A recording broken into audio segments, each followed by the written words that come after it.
welcome back to the shortest runway on the planet. Of course, only very small aircraft can fly here. With one very big exception, everybody, and it's down right here.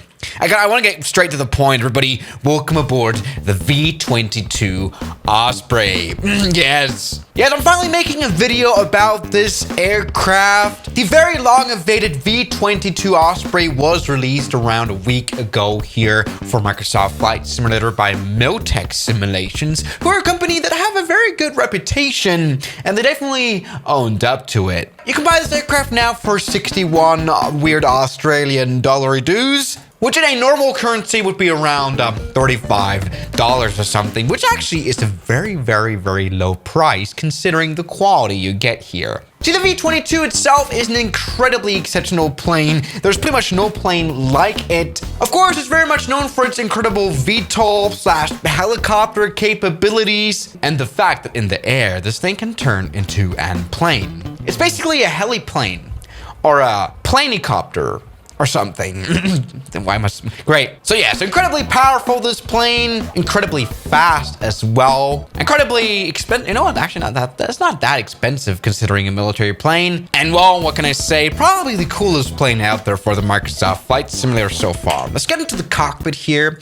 And well, as I've already said, they've put lots of work into this aircraft. This plane is so realistic and complex that it's definitely recommended to read the flight manual before flying it. Talking about flying, let's finally take off. This video is a little bit dry. Let's maybe go ahead and spice it up a bit. Now, here in the Flight Simulator, you're supposed to assign a special button to your joystick, which controls the tilting of the rotors that we have here. Here we go. We can put it forward or backward or just straight like that. This way we can just take off from the spot, a VTOL takeoff, vertical, come on. Yes, there we go. Now you guys could just see that little hovering off animation, which lots of people have described before as a little bit strange. Let me just land right here. Oh god, yeah. This plane is incredibly hard to maneuver around and land smoothly, as you can see. Great, let's take off again.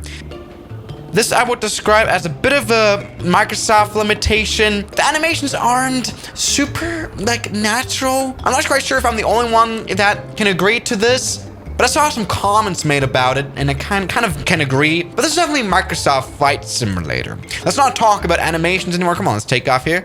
Here we go. Yeah, that's what I'm talking about. And finally get into the plane mode. See, let's go ahead and press this magical button that we've assigned. There we go. And the rotors are starting to tilt. And this is really the hardest part of flying this plane. This switch between I've crashed. But the switch between helicopter and plane is hard, as you could just see. All right, come on, let's do this again. Indeed, something I would recommend, especially for beginners, is to set the plane to the easy mode. You do this by going to the CDU. Aircraft initialization menus. There we go. Flight reality. Set that to easy. But no, you know what? Let's maybe learn to fly this plane the hard way. Here we go. Why do I keep referring to it as a plane? It's not a plane. All right, come on. Now, something that we got to make sure to do is to build up enough speed before we go into this plane mode from the hovering mode. So come on, let's do a slow and easy tilt before we switch those giant rotors. I mean, these are giant. Of course, they have to deliver the power to hover off. All right, come on, here we go. Something we want to make sure also is not to overpower this. I'm sorry. All right, great. Auto knots, we're starting to power up a little bit. We can maybe start tilting more and more. There we go. And yes, look at that. Soon we are in our little plane mode. Put the landing gear up, and this is how we can get really, really fast. Look at those giant rotors. Yes, of course, this plane can only land VTOL in hovering mode because the rotors just gonna smash the ground. Great. Anyway, let's talk some further realism and stuff or detailing. For example, we don't have a cargo bay apparently animated. I cannot see it. That's definitely due to the pricing that's relatively low. I mean, 30 bucks is very fair, I think, for this plane. And here we are, we're flying. Now, no, this thing won't get you to supersonic speeds, right? But it does get you lots faster than a helicopter. And that's kind of the thing about this plane. All right, now welcome to the Alpine Mountains. It might now just be time for a bit of a landing challenge. So you guys remember this one video, the helipad video I did here in the Alpine Mountains? Yeah, can you guys see this little station right there? Let's go ahead and land this Osprey here. Come on, a bit more power. This is a bit strange and something I've noticed before. For example, I tried taking this plane off at Lukla, and it didn't have enough power to actually go up. That didn't work at all. Sorry. Just dying. Great. Okay. I'm not quite sure. I might just be an absolute noob here, but I cannot get this plane to fly at, well, to be fair, relatively high altitudes. Come on, let's go hover. Let me do that, please. Here you go. Full power. This might be an issue of my installation, but I can just not fly this. Oh. Even though the V22 is famous for being able to operate and hover at over 10,000 feet, which is definitely... That is not the case here. It's a bit strange, but it's an issue that I've been able to report. But you know, it might just be a better call anyway to go on one of these, everybody, an aerocraft carrier. Everybody, can you see our Osprey?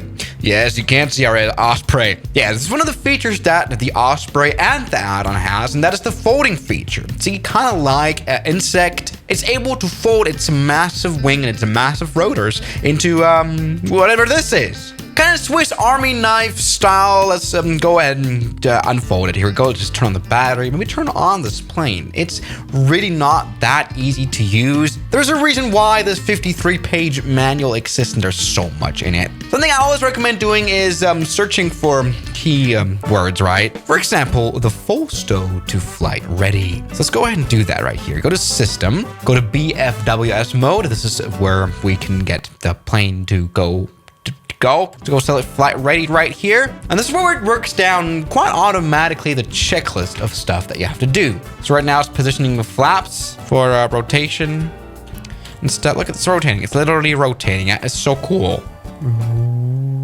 I've not seen any planes before that can do this. It's amazing. Boom. There you go. Locked in position. Here we go. Now it's folding up just like that. Can't wait for those little blades to come out. Yes!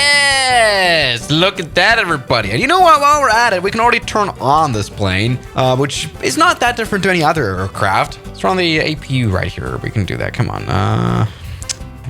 One engage. There we go. All right. So I'm talking about. Can we already turn on the engines?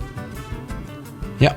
There we go. Engine number 1 is right now turning on, but you can see right here, both engines are already spinning, which is actually, look at this, only engine 1 is running, officially, but both are spinning, and this is a bit of a fun fact. See, this plane has such a gearbox, it can fly on only one engine. Of course, even hover on one engine. So even if only one engine is turned on, the other one will spin as well, but with only 50% of power, I guess. And this is a great safety mechanism. It's a fun fact. Maybe let's try to take off with one rotor. That way would be interesting. There we go. It does hover and crash. So yes, everybody, that's a very quick start. It has been a relatively easy plane startup. Of course, military planes always have that thing where they're easy to start up so that they can be quickly available.